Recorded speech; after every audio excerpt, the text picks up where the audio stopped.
L'érotophobie, est-ce que vous connaissez l'érotophobie? C'est en fait la peur de rougir en public, une phobie plutôt courante et très handicapante, à laquelle vous consacrez un dossier aujourd'hui, Pascaline Minet. Oui, c'est un terme qui est peu connu et pourtant un trouble très répandu, puisqu'on estime qu'environ 10% de la population souffre à des degrés divers mais de cette érotophobie ou érythrophobie.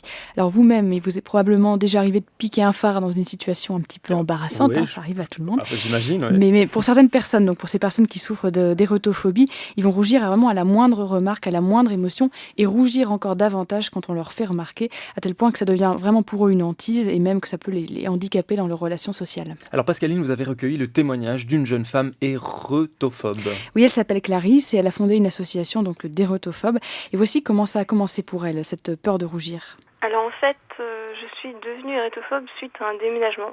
Tout simplement quand j'étais à l'école primaire, parce que j'étais déjà à la base, on va dire, plus émotive ou sensible. Et le fait d'avoir déménagé et perdu mes repères, j'ai commencé à rougir très facilement, à vraiment perdre confiance en moi. J'avais des flushs en permanence, etc. J'étais vraiment pas du tout à ma place. Pascaline, j'ai bien compris, elle dit j'avais des flushs en permanence, qu'est-ce que c'est? Oui, c'est le mot que Clarisse emploie pour désigner les gros rougissements dont elle souffre. C'est le nom que nous-mêmes, les éréthos, on donne un gros rougissement parce qu'on a tendance à avoir des rougissements qui sont assez violents et qui sont vraiment comme une bouffée de chaleur parce qu'on sent la chaleur qui monte et on a vraiment tout le visage, voire le tronc qui deviennent rouge pivoine. Donc c'est très gênant et c'est comme si on venait de courir 100 mètres alors qu'on a peut-être juste dit un mot ou quelqu'un nous a juste regardé dans la rue ou c'est parfois même juste en croisant son meilleur ami dans la rue alors qu'on le connaît très bien, on peut avoir un flush comme ça et c'est vrai que c'est ça qui est très très gênant et très fatigant. Sait-on ce qui se passe dans le corps humain quand on se met justement à rougir de cette manière? Oui, alors on sait à peu près. En fait, le rougissement, il est sous la dépendance du système nerveux autonome. C'est le système nerveux qui est responsable de la bonne marche de notre circulation sanguine, de notre système digestif, enfin de toutes les fonctions automatiques de notre corps. Et c'est un système qui est composé en fait de deux systèmes antagonistes. Il y a le sympathique, donc c'est celui qui va stimuler nos fonctions, et le parasympathique qui lui au contraire ralentit le rythme. Et tout ça, ça se fait de manière complètement inconsciente. Alors en fait, le rougissement, il va être provoqué par une excitation du système sympathique, celui qui est stimulant.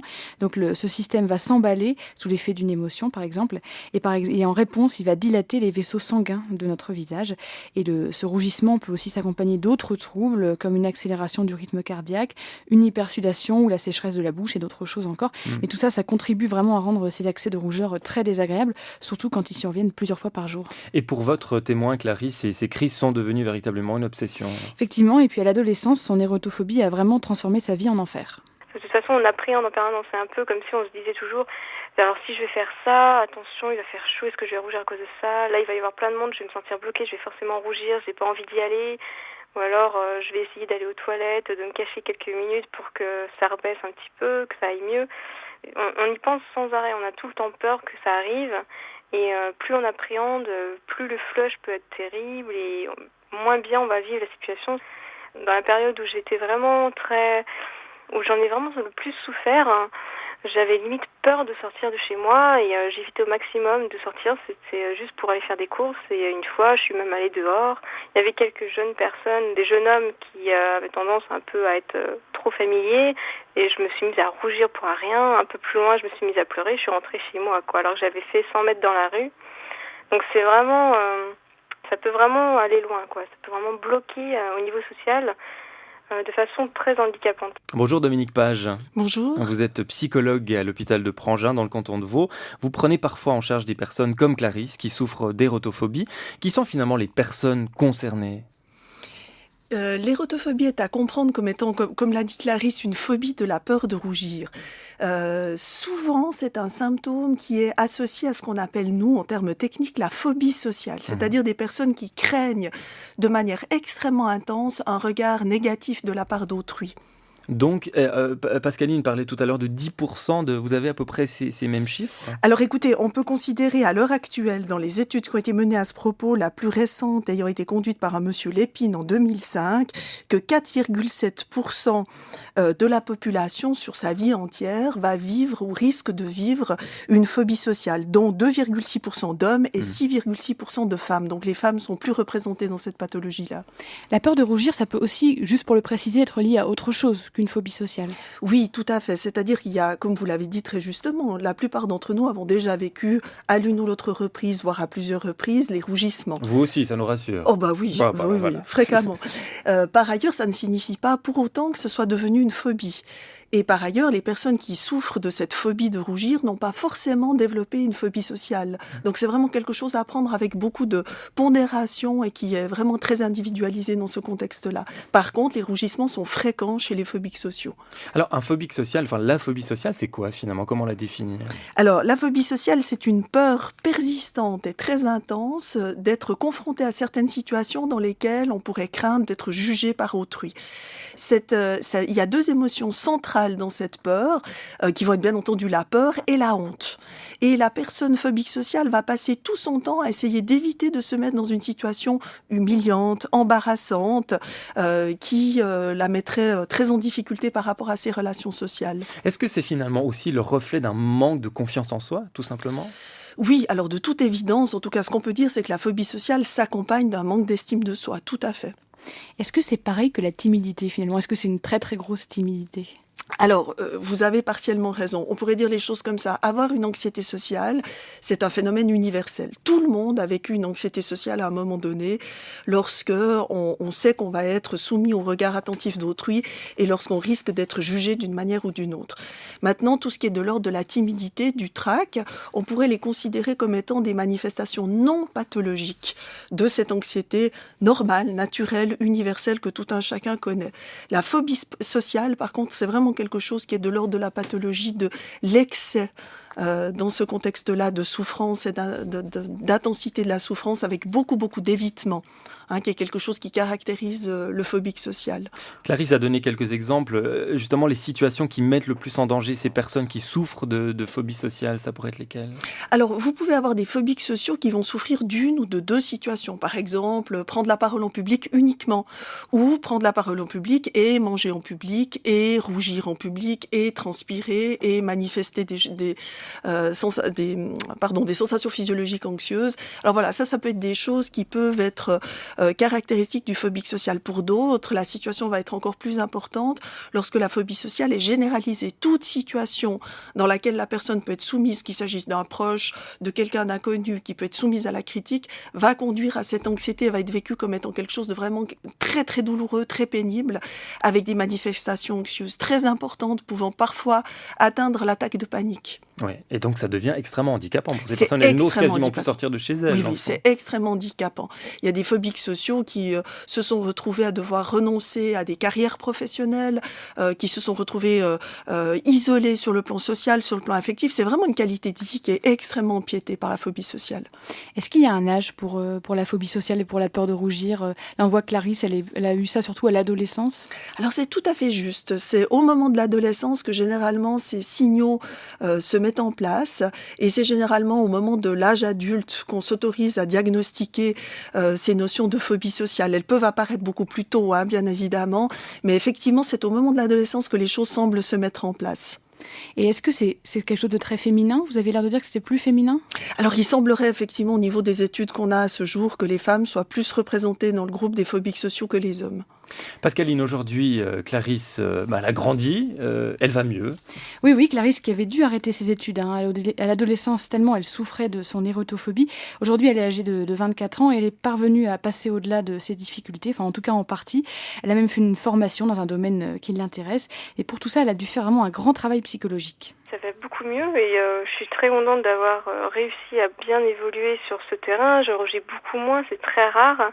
Et maintenant, j'ai réussi à l'accepter. Et même si je vais me mettre à rougir, je vais rester calme et je vais pas en faire quelque chose de négatif. Et ça demande beaucoup de travail.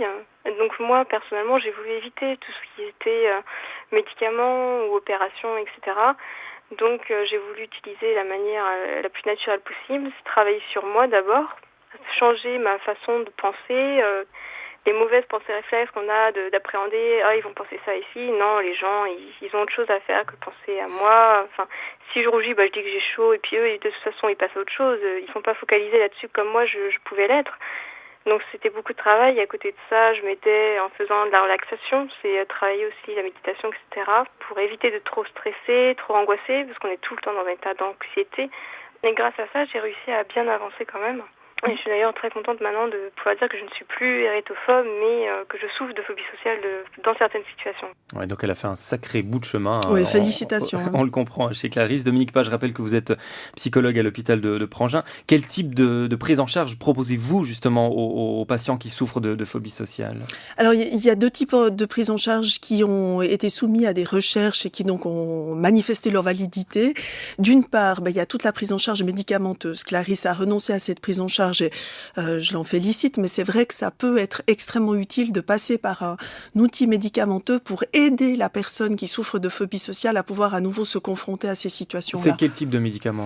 Alors, en principe, il s'agit des inhibiteurs recapture de la sérotonine, qui sont une des catégories médicamenteuses ayant fait leurs preuves sur le plan de cette efficacité. Puis souvent, on prescrit également aux personnes phobiques sociales des benzodiazépines pour leur aider dans le court terme à pouvoir se confronter à certaines situations problématiques. Alors vous dites, je félicite Clarisse de ne pas avoir pris de médicaments, c'est ça ? Vous ne recommandez pas ça, principalement ? Non, je dirais pas ça comme ça. Non, je pense que au niveau des études, à l'heure actuelle, aucune étude n'a pu mettre en évidence une suprématie d'un traitement par rapport à l'autre.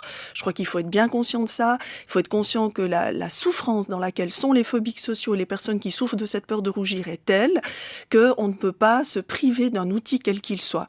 Mais je voulais féliciter Clarisse du courage dont elle a fait preuve finalement pour pouvoir affronter ses peurs de la manière la plus naturelle possible, comme elle le disait elle-même. Alors vous, en tant que psychologue, évidemment, ce ne sont pas les médicaments que vous allez privilégier, c'est plutôt un accompagnement d'ordre psychologique. De quelle manière pouvez-vous aider une personne comme Clarisse ? Alors, je travaille dans une orientation thérapeutique qui s'appelle le cognitivo-comportementalisme. Et dans cette orientation-là, l'idée, c'est de dire, au fond, on va essayer de voir avec le patient comment dépasser dans l'ici et le maintenant les difficultés qui sont les siennes. On va beaucoup travailler avec des techniques de respiration. Clarisse a parlé de relaxation.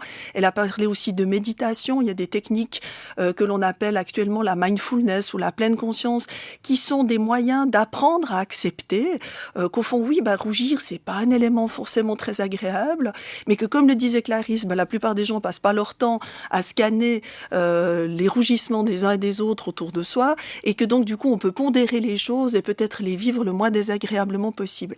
L'idée, c'est aussi de beaucoup travailler à s'exposer aux situations qui font peur, de manière très graduée, très hiérarchique, pour pas non plus sauter les paliers de manière trop drastique, et on va le faire en compagnie d'un thérapeute, de sorte à pouvoir franchir les étapes les unes après les autres avec un thérapeute qui progressivement s'éloignera de la situation problématique pour laisser le patient se confronter à ces situations-là. Donc ça signifie que vous allez avec le patient et vous le mettez vraiment à dessein au milieu d'une foule, s'il a peur d'aller dans une foule ou de devoir parler devant un public, s'il a peur de parler devant un public. Exactement, voilà, tout à fait, vous avez tout à fait compris. Comme les deux émotions centrales sont la peur et la honte, au fond, on va exposer la personne à la peur et à la honte, sans pour autant que ça devienne des choses forcément très agréables, mais pour lui permettre de se rendre compte qu'elle est capable tout à fait d'y survivre. Alors, on va se pencher sur une autre méthode maintenant encore, parce qu'il en existe peut-être de moins douces, en tout cas a priori, certaines personnes qui se tournent, Pascaline, vers une opération chirurgicale. Oui, effectivement, c'est une méthode assez confidentielle, puis c'est un petit peu étonnant comme ça, mais c'est possible d'intervenir en fait au niveau de cette chaîne nerveuse sympathique dont on a parlé et qui est responsable des rougissements. Écoutez les explications du professeur Hans Beatrice, qui est responsable du service de chirurgie thoracique au CHUV à Lausanne. Une incision, si vous voulez, on voit ces malades tout à la fin d'un parcours, parfois assez long, après psychologue, après psychiatre, après conseil dermatologique, après différentes conseils de traitement qui ont parfois échoué. Et après, tout à la fin, on voit ces patients qui sont parfois, c'est vrai, très très dérangés par ce phénomène, aussi bien dans la vie privée que professionnelle, notamment professionnelle. S'ils doivent faire des négociations, par exemple, je comprends, c'est difficile pour ces gens. Voilà, on a eu un tout petit problème de diffusion de son. Il y a un son qui nous a fait faux bond, mais on va le retrouver, ce chirurgien, professeur Hans Beatrice, justement sur finalement les explications à la base de ces interventions chirurgicales, comment ça marche. On fait une incision de 5 mm au niveau du creux axillaire de chaque côté, et après on divise la chaîne sympathique, c'est un nerf qui suit les côtes. On divise cette chaîne sympathique, ce nerf sympathique, sur la deuxième, troisième, quatrième et cinquième côte. Ce qui fait après, vous n'avez plus au fond cette innervation qui aboutit à cette érythrophobie. C'est la même opération qu'on fait également pour l'hypersudation au niveau des mains, ça veut dire pour les gens qui ont des mains trempes. C'est exactement la même opération, même principe si vous voulez. Et Pascaline, qui sont les gens qui ont recours justement à ce type d'intervention? C'est un petit peu ce qu'on a entendu avant ce son-là. Oui. En fait, c'est des gens qui ont vraiment épuisé tous les recours avant. C'est une opération qui est assez rare, parce que le professeur Riss me disait qu'il opérait 10 à 15 personnes par an pour ce problème d'érotophobie. C'est une opération quand même qui peut être prise en charge par des caisses maladie, mais après justification. Et c'est vraiment quand on a épuisé toutes les autres possibilités. Et ça marche? Oui, assez bien. Visiblement, le taux de réussite se situerait autour des 90%, mais ce n'est quand même pas une opération anodine, et le professeur Riss met en garde les patients contre certaines complications. Écoutez, il n'y a pas vraiment de petite opération. Je veux dire, c'est une opération à un général. En soi, un petit geste, mais c'est quand même un geste qui se fait dans une région un peu délicate. Il y a quand même les vaisseaux qui vont dans le cou, il y a d'autres nerfs, il y a la colonne vertébrale, il y a le poumon. Donc c'est quand même un geste un peu délicat. À mon avis, qui nécessite une réflexion. On peut toujours avoir des soucis, malgré tout.